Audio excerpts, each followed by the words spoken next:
Joe Biden is president for, at the very least, another 8+ months.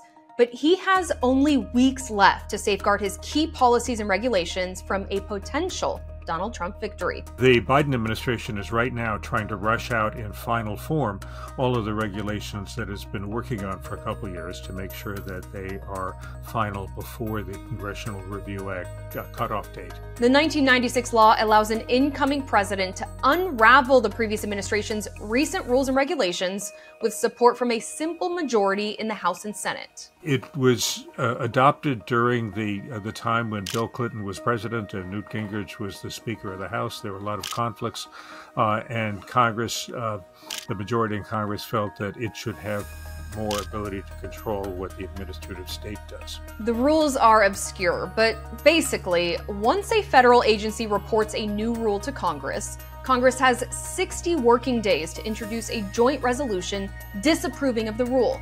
The Congressional Review Act essentially gives Congress the opportunity to get on the record, but it rarely makes it to the president's desk. That's largely because no sitting president is likely to overturn a rule he or she made, which is why the CRA has only ever succeeded when a new president comes in. It's an extraordinary step. It had been considered to be an extraordinary step. Before this administration, only one time in our history had a president signed a bill that used the CRA to cancel a federal regulation. So we're doing a lot of them. In 2017, then President Trump and the Republican-controlled Congress used the CRA to overturn 16 Obama-era rules. I will keep working with Congress, with every agency, and most importantly, with the American people, until we eliminate every unnecessary, harmful, and job-killing regulation that we can find. We have a lot more coming. It's going to be happening. And when a president signs a CRA that overturns a rule, it prevents federal agencies from ever issuing a substantially similar rule, unless specifically authorized by Congress. After Trump successfully used the CRA 16 times, Biden's first months in office included 3 of his own. The fact that we have the Congressional Review Act means that we can undo that damage and undo it quickly.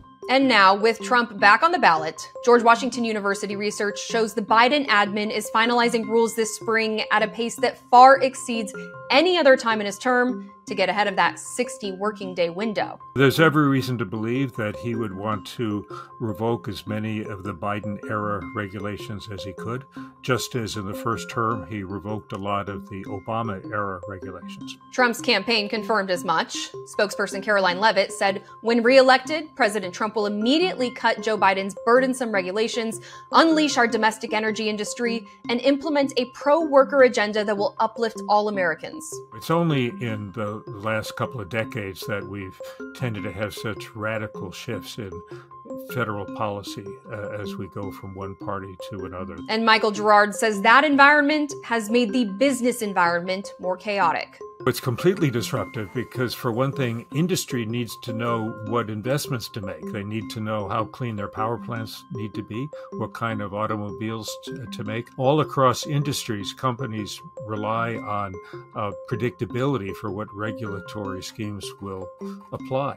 Of course, CRAs just scrape the surface of what's possible to undo presidential legacies. On the day that Donald Trump was first inaugurated as president, we launched our climate deregulation tracker because we knew what was coming. And on the day that Joe Biden was inaugurated, we rebranded it the climate re-regulation tracker. Columbia Law School's Sabin Center for Climate Change Law tracked 176 deregulation actions during Trump's administration and 214 re-regulation actions during Biden's. Girard says since it's so difficult to get new legislation through Congress, presidents are increasingly resorting to executive moves. On the day that Joe Biden was inaugurated, he walked into the White House for the first time as president and had on his desk in the Oval Office a stack of executive orders that he signed within hours of taking the oath of office. He was signing those in order to revoke a lot of the Trump policies that had been issued just as executive orders and to start instituting new policies. Executive action can be swift, which means it can also be fleeting. Any rule that can be adopted with the stroke of a pen can be revoked with the stroke of a pen. And that makes it far more difficult for industries to predict what's going on and to act accordingly. Gerard says the energy industry is downshifting ahead of the election, hesitant to make large investments without knowing what November will bring. I'm Simone Del Rosario for Straight Arrow News.